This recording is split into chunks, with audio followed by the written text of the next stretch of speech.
السلام عليكم ورحمة الله تعالى وبركاته البنات، كيف نتوما؟ لاباس عليكم؟ نتمنى هذا الفيديو يلقاكم باحسن الاحوال ان شاء الله يا ربي. اليوم غادي نشارك معكم هذا الفروج محمر بالخضره في الفران اللي عمل ضجه كبيره في مواقع التواصل. شوفوا معايا التعليكه، شوفوا معايا التعليكه والمرقه كيفاش خاطره، غير هي كل واحد كيحضروا بالطريقه ديالو الخاصه. خليكم معايا الى نهايه الفيديو باش نشوفوا السر ديال هذه التعليكه. بلا ما نطول عليكم، المهم قبل ما ندوزو للمقادير وطريقه التحضير بغيت نشكر كاع اللي انضم للقناه ديالي. شكرا جزيل الشكر، كتفرحوني وكتدعموني باش نزيد للقدام. دابا ندوزو المقادير وطريقه التحضير. في اناء غادي نحتاجو ما بين 4 حتى 5 ديال الفصوص ديال الثومه محكوكين، وغادي نزيدو كوتشاره ديال الخرقوم، وغنزيدو كوتشاره ديال السكنجبير، وغنزيدو الابزار، شويه ديال الابزار والملح على حسب الذوق. وغادي نزيدو، كنزيد كنور، كوتشاره ديال الكنور صغيره، وكنزيد الزعفران شعره مع التوابل. وغنزيد وما عملتش الربيع، هنايا انا عملت الزعتر. الزعتر كفايه، ما غنحتاجش الربيع. وغادي نعمل الزيت، سواء بلديه او روميه او خلطوها ماشي مشكل، بحال بحال. غادي نهزو الفروج ديالنا اللي غسلته قبل بالملاح والليمون، غسلته مزيان وقطرته حتى استقطر. وغادي ندخل فيها الترميله مزيان، وديك الترميله اللي غادي تشيط لي داك الشاطط لي شويه غادي نزيد عليها شويه التوابل بحال اللي كتشوفوا. وغادي نزيد نعمل فيها الخضر ديالنا اللي هي بطاطا وخيزو، وغادي نشرملو داك بطاطا وخيزو مزيان. وهنايا هذا هو السر ديال التعليكه. بطبيعه الحال شويه الزيت وشويه الملحه. ودابا غادي تشوفوا معايا زدت عليها الفلفله حمراء محكوكه بحال اللي كتشوفوا، كان عليا نزيدها في الاول ونسيت. هاد الفلفله المحكوكه هي السر ديال التعليكه، وواحد المذاق رائع. جربوها وردوا عليا الخبر.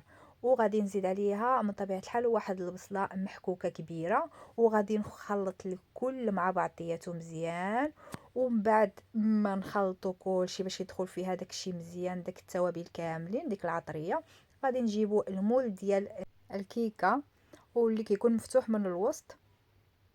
صافي كنعملو فيه الفروج ديالنا في الوسط، في هذا المول هذا في الوسط ديالو كنوقفوا الفروج وكندوروا عليه ديك الخضره. وهذيك الخضره ديك الفلفله محكوكه بحال اللي قلت لكم. العيال نورمالمون ما كتعجب لهمش الخضره، كياكلوا غير بطاطا ومطيش، هادشي اللي كياكلوا العيال صغارين. وبهاد الطريقه هذه كتدخلوا لهم الفلفله كياكلوها، لان الفلفله فيها فوائد كثيره، ولكن العيال ما كتعجبهمش. وهكا بهاد الطريقه هذه محكوكه كتعطي اللذه وكتعطي التعليكه وكتجي واحد البنه يا سلام. وعاد من الفوق الوليدات الصغار كياكلوها بلا ما يحسوا. المهم ديك المريقه هذه ديال هاد الماء هذا ديال الفلفله اللي طلقاتها غادي نخويها هكايا على الخضره بحال اللي شفتوا. انا عملت الخضره هايده على الجناب، وغادي نخوي عليها ديك المريقه ديال الفلفله اللي طلقات. وانا مرقت هنايا، غير هنايا ديك المقطع ما بانش، ولكن انا مرقت. غادي تمرقوا هذا الفروج ديالكم. غديروا شويه الصلصه ديال الطوماطيش مع الماء وغتمرقوا بها، والماء يكون دافي.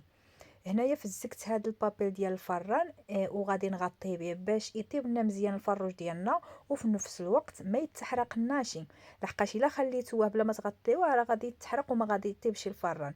لان ما طابش، ما طيبناهش قبل، غيطيب ديريكتومون في الفران. كنجيبو الصينيه ديال الفران وكنعملو فيها الماء سواء دافي ولا بارد. انا هنا عندي بارد، ولكن الا عملت واحد دافي فمن الاحسن. صافي غادي نعمل فيه الماء في هاد الصينيه ديال الفران، وغادي نعمل فيها داك المول وغادي ندخلو الفران وعادي نخليه يطيب. انا شعلت عليه من الفوق ومن التحت الصينيه في الوسط لانه هو مغطي ماشي مشكل. مني طاب جبدته ودهنته شويه بالزبده ورجعته يطيب، يتحمر، عفوا يتحمر. وهذا هو الشكل ديالو النهائي من بعد ما طاب. هذه هي النتيجه. التقديم ما قدمتوش معكم، كل واحد يقدمو على الطريقه ديالو الخاصه. انا هنا كنت مزروبه شويه على داكشي، ما قدرتش باقي عاد نزيد نصور التقديم. سمحوا لي مره اخرى نعاودو معكم.